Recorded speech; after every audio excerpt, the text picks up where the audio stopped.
Assalamualaikum warahmatullahi wabarakatuh. Selamat pagi sahabat muslim yang dicintai Allah. Pagi ini kami kembali menyajikan embun-embun ilmu yang terpendam dalam luasnya ajaran Islam. Segala puji bagi Allah Ta'ala, Tuhan semesta alam, Zat yang menghidupkan hati setelah matinya. Sholawat serta salam semoga senantiasa tercurahkan kepada junjungan kita Nabi Agung Muhammad SAW, manusia paling lembut hatinya, manusia paling cepat menerima teguran Allah, manusia yang ketika ditegur oleh Allah dalam satu ayat saja langsung berubah seluruh hidupnya. Sahabat hijrah yang dirahmati Allah, kadang kita tidak sadar bahwa Allah sedang berbicara kepada kita, bukan dengan suara, bukan dengan mimpi, bukan dengan malaikat yang datang membawa pesan, tetapi dengan peristiwa, dengan rasa, dengan hal kecil yang membuat kita tiba-tiba berhenti dari kesibukan dunia dan berkata dalam hati, ini bukan kebetulan.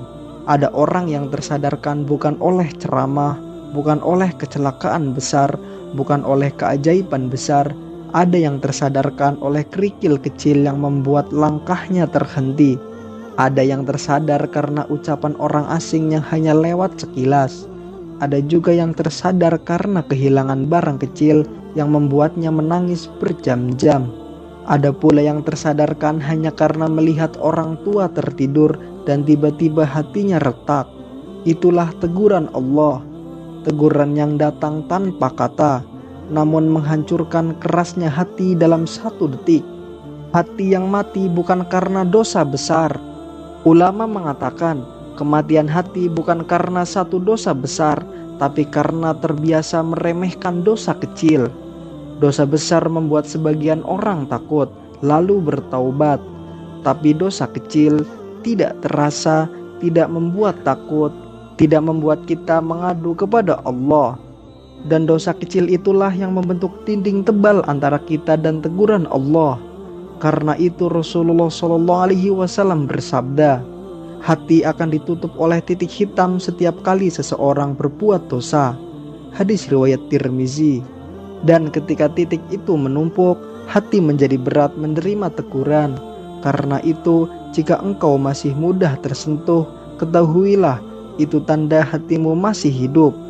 Berikut ada beberapa tanda-tanda Allah sedang menyadarkanmu. Mari kita bahas lebih panjang, lebih detail, lebih dalam, agar engkau bisa mengenali tanda-tanda ini dalam hidupmu. Yang pertama, Allah membuatmu kehilangan hal kecil. Bukan harta besar, bukan rumah, bukan pekerjaan, tetapi pulpen, dompet kecil, uang receh, charger HP, atau rencana sederhana yang gagal. Ini sebenarnya bukan kehilangan, ini kode dari langit. Ulama berkata, kehilangan kecil mencegah kehilangan besar. Yang kedua, Allah mengirim orang asing yang berkata sesuatu yang menampar hatimu. Pernahkah engkau berada di angkot, kereta, pasar, tanpa sengaja mendengar ucapan seseorang yang menampar hati, padahal ia tak mengenalmu? Itu bukan kebetulan. Yang ketiga, Allah membiarkan rencanamu gagal, bukan karena buruk, tapi karena tidak baik untuk hatimu. Kadang Allah tidak menghalangi rezekimu, Allah hanya menghalangi jalan menuju rizki itu agar engkau kembali. Yang keempat, Allah membuatmu meneteskan air mata tanpa alasan. Tiba-tiba engkau menangis, bukan karena sedih, bukan karena bahagia, bukan karena masalah. Itu hati yang sedang dibersihkan. Dan yang kelima, Allah menghidupkan rasa bersalah dalam diri. Rasa bersalah adalah anugerah. Hati yang mati tidak merasakan apa-apa meski tenggelam dalam maksiat. Para ulama menjelaskan mengapa teguran Allah adalah bukti cinta. Imam Al-Junaid berkata, jika Allah mencintaimu, Allah akan membukakan pintu kesadaran sebelum pintu musibah. Allah menegurmu karena Allah ingin engkau selamat. Allah tidak ingin engkau terus berlari ke arah kebinasaan. Allah ingin engkau kembali sebelum terlambat. Allah berfirman, yang artinya agar mereka kembali. Al-Quran Surah As-Sajdah ayat 21. Perhatikan kata kembali, karena sejatinya manusia bukan diciptakan untuk lontang-lantung di dunia. Manusia diciptakan untuk kembali kepada Robnya. Musibah kecil adalah bentuk kelembutan Allah. Engkau mungkin kehilangan pekerjaan kecil agar terhindar dari pekerjaan yang membinasakan imanmu. Engkau mungkin putus hubungan dari seseorang agar hatimu tidak tergantung pada manusia.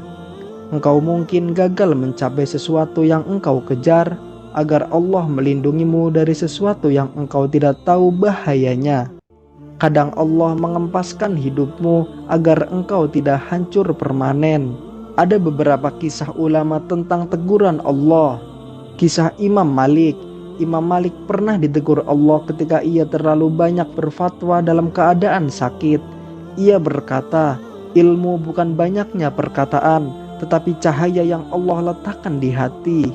Ia sadar teguran itu membuatnya kembali memperbaiki niat. Berikutnya ada kisah seorang pemuda di Kufah. Dalam riwayat disebutkan seorang pemuda yang gemar maksiat tiba-tiba menangis di pasar. Ketika ditanya alasannya, ia berkata, "Aku melihat seorang anak kecil memanggil ayahnya. Tiba-tiba hatiku bergetar. Aku teringat bahwa aku menjauh dari Robku." Begitu sederhana, namun Allah menegurnya melalui sebuah pemandangan kecil.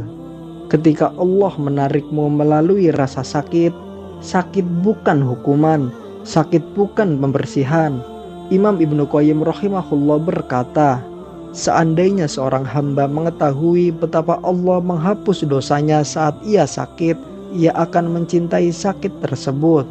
Karena sakit membuat kita tidak sombong, tidak sibuk dengan dunia, banyak beristighfar, banyak mengingat Allah, banyak merenung, berhenti dari maksiat. Lalu bagaimana cara membuat hati agar peka terhadap teguran Allah? Yang pertama, perbanyak menyendiri dengan Allah, bukan melamun, bukan kosong, tetapi khalwah, dialog batin. Yang kedua, jaga pandangan. Maksiat pandangan membutakan hati. Yang ketiga, kurangi bercanda.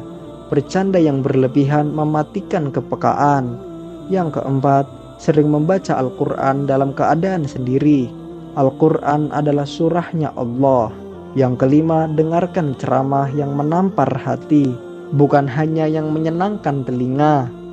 Dan yang terakhir, hadirkan rasa takut dan harap. Dua-duanya membuat hati menjadi peka. Saat Allah sudah tidak menegur, ini bagian paling menakutkan. Para ulama mengatakan, musibah terbesar adalah ketika Allah tidak menegur kita lagi. Hati yang tidak gelisah saat bermaksiat, hati yang tidak tersentuh oleh Al-Quran, hati yang mendengarkan nasihat tapi tidak bergerak. Itu bukan hati yang keras, itu hati yang sedang ditinggalkan. Sahabat hijrah yang dimuliakan Allah, jika sekarang engkau sedang merasakan sesuatu, sesak, gelisah, tiba-tiba tersentuh, mudah menangis, mudah sadar, merasa hidupmu dipaksa berhenti, berbahagialah.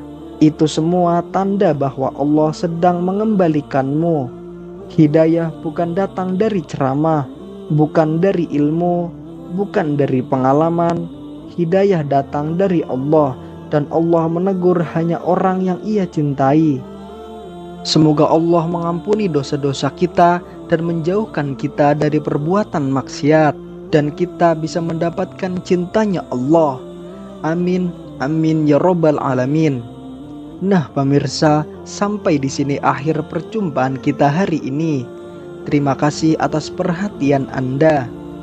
Akhir kata, wassalamualaikum warahmatullahi wabarakatuh.